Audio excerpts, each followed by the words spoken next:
இயேசு சொன்னாரு, பரிசுத்த ஆவியை கேளுங்கப்பா. எனக்கு வீடு வேணும், பங்களா வேணும், கார் வேணும், வேலை வேணும், நல்ல பொண்ணு வேணும், நல்ல பையன் வேணும், உலகத்துக்குரிய காரியங்களை கேட்கணும். என்னைக்காவது ஆண்டவரே உங்க பரிசுத்த ஆவியை எனக்கு தாங்க, நீங்க எப்படி பரிசுத்த ஆவியானவராலே நிறைந்தவராய் காணப்பட்டீரோ, நானும் ஒவ்வொரு நாளும் பரிசுத்த ஆவியானவராலே நிறைந்த ஒரு அனுபவத்துக்குள்ள வர வேண்டும். எங்க வரோம்? டிவியை திறந்தா பிக் பாஸ், சீரியல், சினிமா, இது கேட்பாது டைம் எல்லாம். பரிசுத்தாவி நிரம்பி இல்ல, உலக காரியம் நிரம்பி இருக்கிற ஒரு வாழ்க்கையில வாழ்ந்து கொண்டிருக்கிறோம். எங்கு பார்த்தாலும் பாவம் நிறைந்து இருக்கிறது. இன்றைக்கு கர்த்தருக்கு பயப்படுகிற பயம் இல்லை. ஏன் இல்லை? 10 மணிக்கு ஆராதனா 11 மணிக்கு தான் வரும். டெய்லி ஜெபம் பண்ணணும்னு தெரியும், பண்ண மாட்டோம். டெய்லி பைபிள் வாசிக்கணும்னு தெரியும், பண்ண மாட்டோம். ஏன்?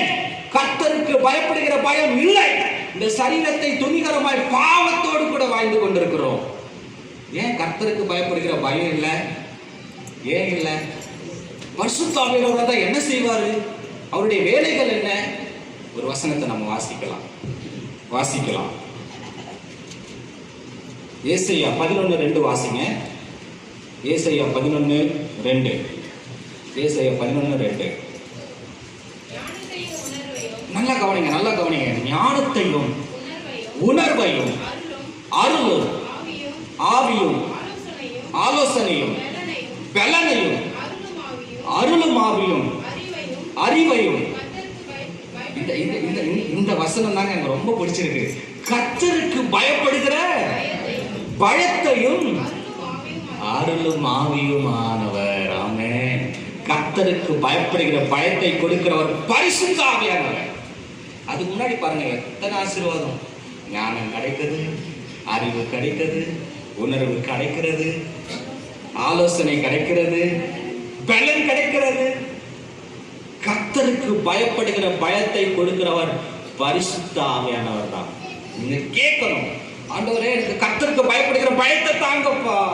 நான் ஒவ்வொரு நாளும் இன்னும் பரிசுத்தமா இருக்கணும், நான் இன்னும் உமக்கு பயந்து ஜீவிக்கணும். சங்கீதம் 128 நம்ம வாசிக்கிறோம், ஒரு மனுஷன் கர்த்தருக்கு பயந்தால் எப்படிப்பட்ட ஆசீர்வாதங்கள் கிடைக்கும் என்று எல்லாருக்கும் தெரியும். அந்த ஆசீர்வாதங்கள் உங்களுக்கு வேணுமா?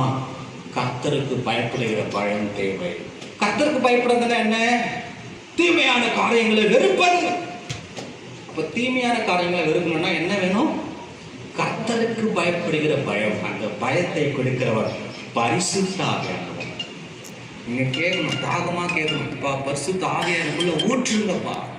இயேசு பரிசுத்த ஆவியானவராலே நிறைந்த